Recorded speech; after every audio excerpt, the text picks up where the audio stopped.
Boa noite a todos, sejam muito bem-vindos ao primeiro episódio do VET na Ponta da Língua. Eu sou o Gustavo. E eu sou a Emily. E esse é o primeiro episódio de uma série de podcasts sobre medicina veterinária. Hoje a gente vai falar um pouquinho sobre úlceras de córnea e para falar desse tema tão importante, a gente está aqui com a doutora Cristina Monteiro, formada pela PUC-PR há 19 anos, com especialização em oftalmologia veterinária pela AMB Morumbi e Anclivepa, São Paulo. Boa noite a todos, é um prazer muito grande para mim estar aqui, me sinto muito grata, lisonjeada pelo convite de vir participar do podcast, de estar aqui na inauguração desse trabalho tão bacana que vocês estão desenvolvendo. Tenho certeza que vai ser um imenso sucesso. Obrigada, Cris. Muito obrigado, Cris. Bom, para a gente começar a introduzir esse assunto tão importante, o que é uma úlcera de córnea, Cris? Então, a úlcera de córnea é uma das afecções oculares mais comuns da rotina. Ela também é conhecida por ceratite ulcerativa e é caracterizada por uma solução de continuidade na superfície da córnea, ou na córnea, né? Ela pode ser superficial, quando a gente tem perca apenas do epitélio, profunda, quando a gente já começa a perder o estroma,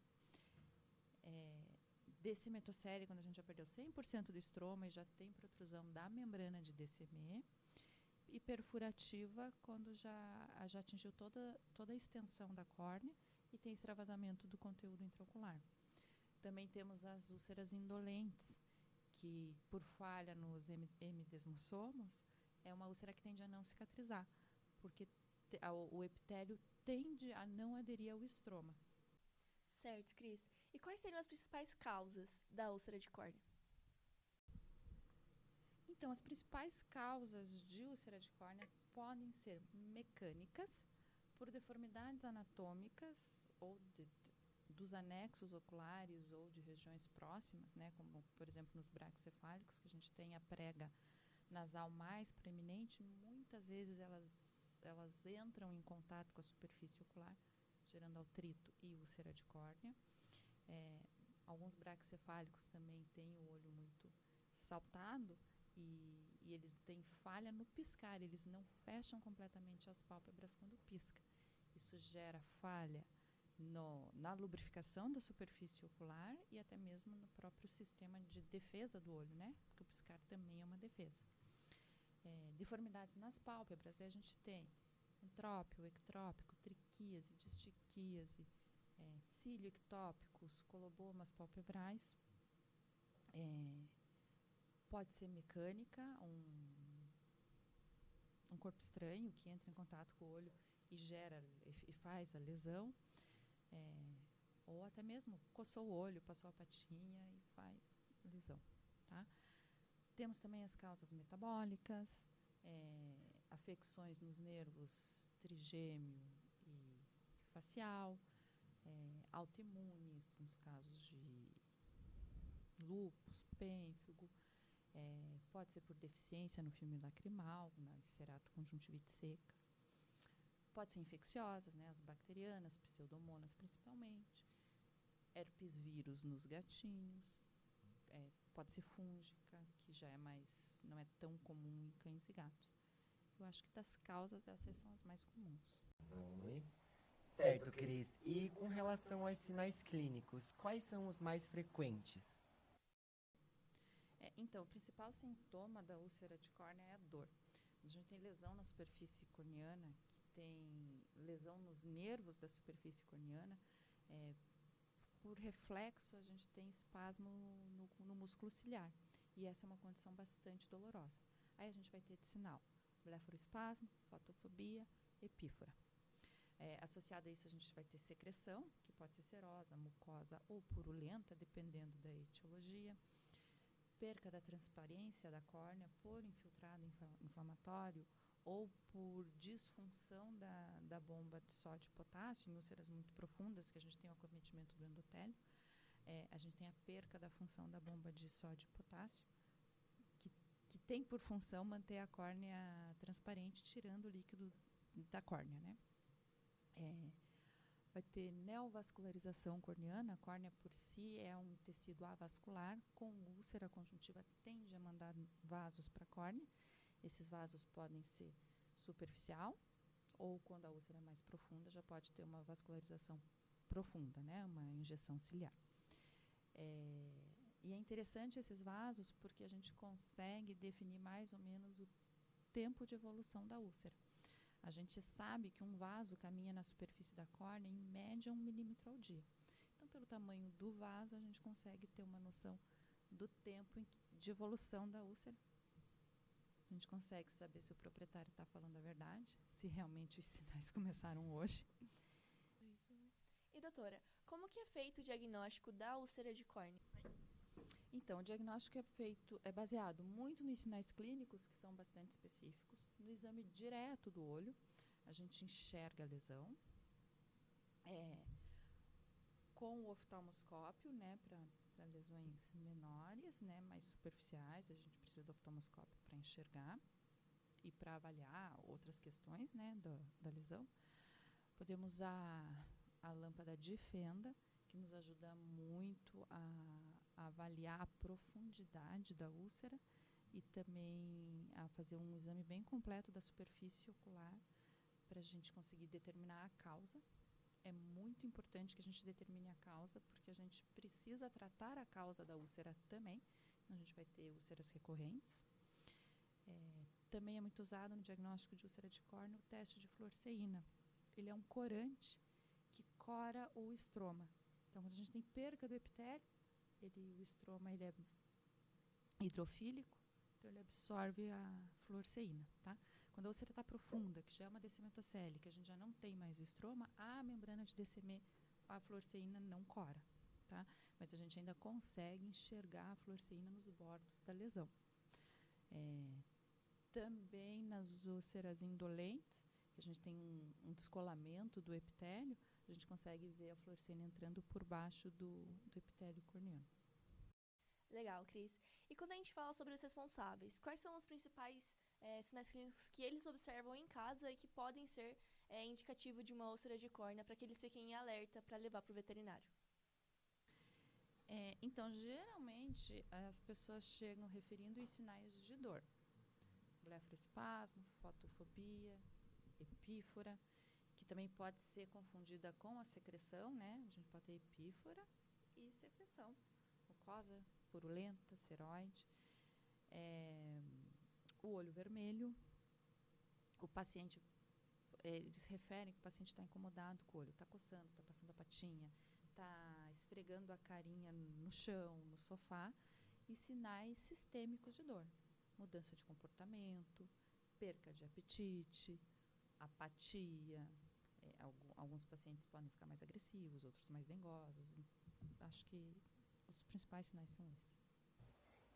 Cris, e com relação à utilização dos antimicrobianos, que creio eu que é uma dúvida que a gente que está na faculdade e muitos profissionais já formados, né, tem muita dúvida. Como que a gente pode utilizar esses antimicrobianos? Quais são as indicações para um paciente que está com úlcera de córnea? É sim indicado o uso de antimicrobianos no tratamento de úlcera de córnea.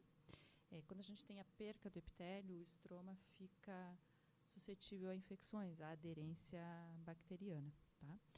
Então, a gente usa antibióticos de amplo espectro.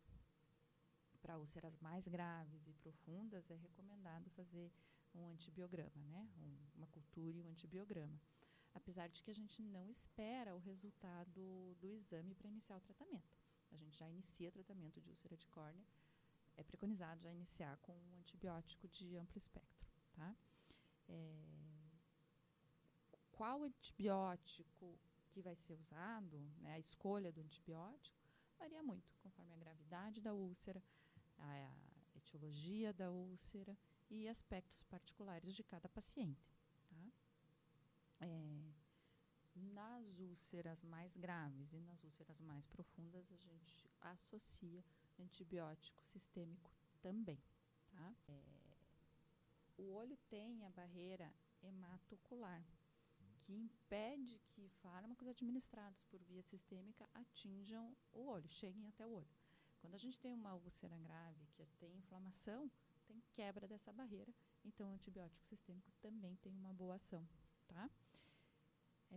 Falando um pouquinho dos colírios agora. Os colírios antibióticos, ele tem uma absorção rápida e um início de ação imediato. Em contrapartida, eles são eliminados muito rapidamente da superfície ocular também.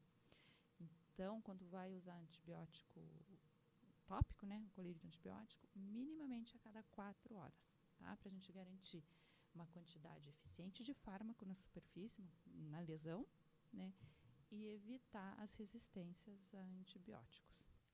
Legal, Cris. E agora, assim, uma pergunta, às vezes, para dar uma puxada naqueles coleguinhas de profissão. Dá um puxão de orelha mesmo. Quais são os principais erros que você observa na rotina clínica em relação ao tratamento? Que alguns veterinários podem passar, algumas discordâncias que tem por aí. Quais seriam os principais erros que você observa? Então, o que eu acho que a gente pega de mais falha no tratamento de úlcera de córnea é o uso indevido dos antibióticos e dos anti-inflamatórios. As novas diretrizes pedem, inclusive, para não usar anti-inflamatório em úlcera de córnea. Eu acho que às vezes a gente precisa usar, mas tem que ser com cautela, porque eles tendem a atrasar a cicatrização. O uso inadequado do antibiótico é bastante comum. A gente ainda tem muitos colegas prescrevendo colírio antibiótico, como eles prescrevem antibiótico sistêmico. Então, a gente pega muito colírio antibiótico a cada 12 horas, porque a gente sabe que só vai fazer resistência bacteriana e não vai tratar, não vai controlar a infecção. Outra falha comum é subestimar a dor. E a dor nas úlceras de córnea é interessante porque quanto mais superficial for a úlcera, mais dolorosa ela tende a ser. A inervação da córnea ela é bem superficial. Então, quando a gente tem uma úlcera superficial, a gente tem ali a lesão nos nervos, que causa aquela condição dolorosa, reflexo na musculatura ciliar. Quando a úlcera se aprofunda, a gente já tem perca dessa inervação. Então, ela já tende a não ser tão dolorosa. Mais profunda ainda, daí a gente já tem acometimento da úvea e uveítes, torna a ser dolorosa novamente. Tá? Outra falha comum é falha na lubrificação da superfície ocular. Menosprezar a gravidade e a profundidade da úlcera.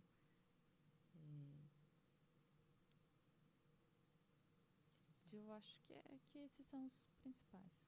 Não controlar a progressão, né? Não fazer os controles adequados.